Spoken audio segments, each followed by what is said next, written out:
Roberta, can you share your opinion?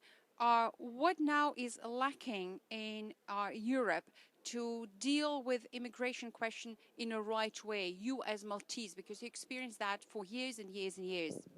Well, what is lacking is a sense of leadership and political will by the prime ministers of the 28 member states to get together around a table and understand that the longer they take without doing anything to address the crisis, then the more tragedies we will see, the more bodies of babies and children and men and women we will see being washed up on our shores. And I think I take, let's say, courage in the fact that over the last few weeks, the public perception has swayed some political leaders to come out and say, yes, I think it is high time that all of 28 member states share the responsibility. Some member states are still very reluctant, and we are expecting, as members of the European Parliament, that has already shown a lot of leadership in the area and on this subject, to come next week to tell us how tangibly they want to address the situation. And this situation is addressed by making a distinction between what needs to be done now. How are we going to save the people who are dying on our shores? How are we going to address the situation of people fleeing wars, fleeing ISIS in Syria? How are they going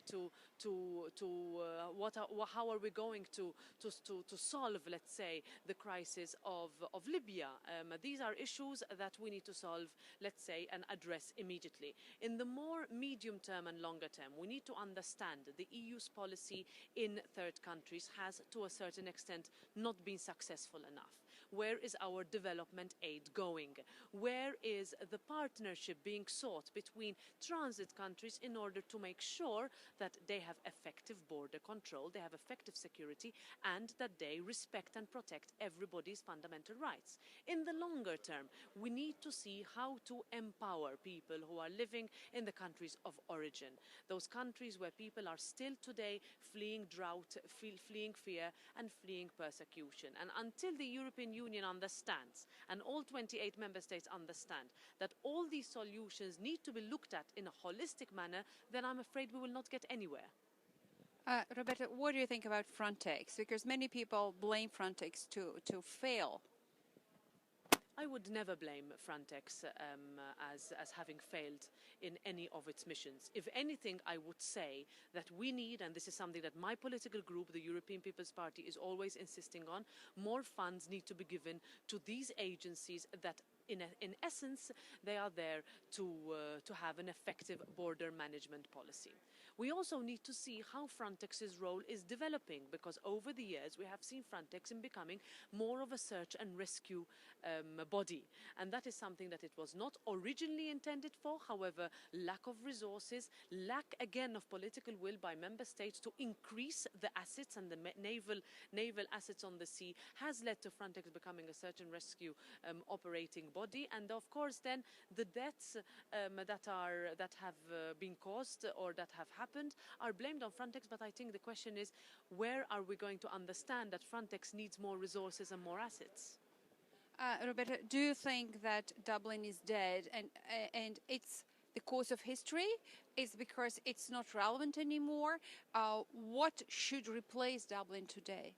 We have always said that Dublin places a disproportionate burden on member states that are at the periphery of Europe. Why? Because it imposes on those member states, on those countries, to remain responsible for anybody applying for protection, anybody applying for asylum. And today, I once again am encouraged to see that there are larger member states that have, until very few months ago, stopped short of saying that Dublin needs to be reviewed. Today, they are understanding that there needs to be a complete overhaul of the policy, because the system does not work. You have today countries that are overwhelmed by the sheer number of persons arriving, such as, for example, Greece, such as also Hungary. And at the same time, we have a system which allows other member states which have smaller numbers or less arrivals to be able to send those persons back to countries like Greece. And that means, of course, that you have a system that is ignoring the fact that people would like to come to Europe. They would not like to come to a particular member state or another. They need protection, and it is our responsibility, if they are eligible for it, to give it to them. Roberta, United Nations does know what is an economic migrant. they are standing to support of political refugees, of refugees. But today it's the sense that this idea is becoming very, very blurred. As Maltese, what do you think can be done? Because there are more than 50 million people who are eager to come to Europe because they are displaced persons. So how do you think Europe should tackle the problem on the long term, strategically? Because today we're talking about a tactique, but what is the strategy? Well, I think the heartbreaking images we have seen over the last summer, over the last weeks this summer, of persons fleeing Syria, you would see that, 40% of these people are graduates. They are looking for a better life. That is true. But at the same time, they are fleeing fear and persecution. They are fleeing what threatens the security of themselves, their houses and their family most. And they are willing to even risk their lives in order to escape what they currently have. And that has to be, after all, our immediate priority. How are we going to address and give protection to those who need it? At the same time, however, we have to understand, and we know that there are a lot of people currently in the European Union that are not eligible for protection. And this is where my political group in the Parliament has always been very strict, that we need a good return policy, a swift return policy for those people who are not eligible for protection.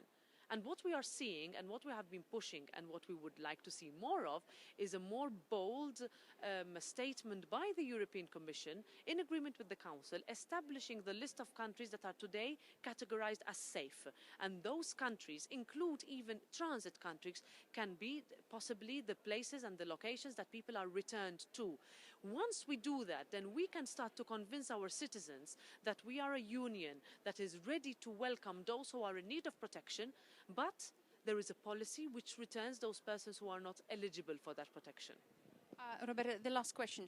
There is a fear also today on jihadists because, for example, there were attacks in de facto capital of Europe, Brussels, in Jewish Museum.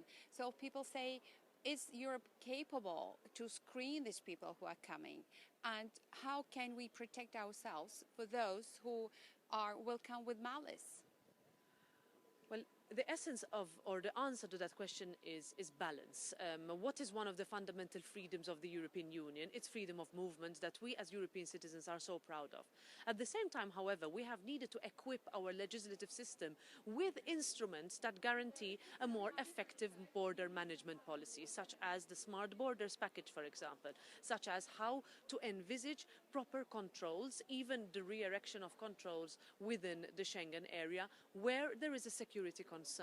So that would lead us to realize that there is not yet enough cooperation between our security forces across the European Union. What can we do to equip Europol with better coordination mechanisms and instruments in order for it to make sure that its intelligence is up to date, that it does not have to depend, for example, necessarily on Interpol, but can have its own capabilities created and with an infrastructure within the continent of the European Union. So yes, there are concerns and there are legitimate concerns, but there are ways for us to make sure that there is the right balance struck between security and between freedom.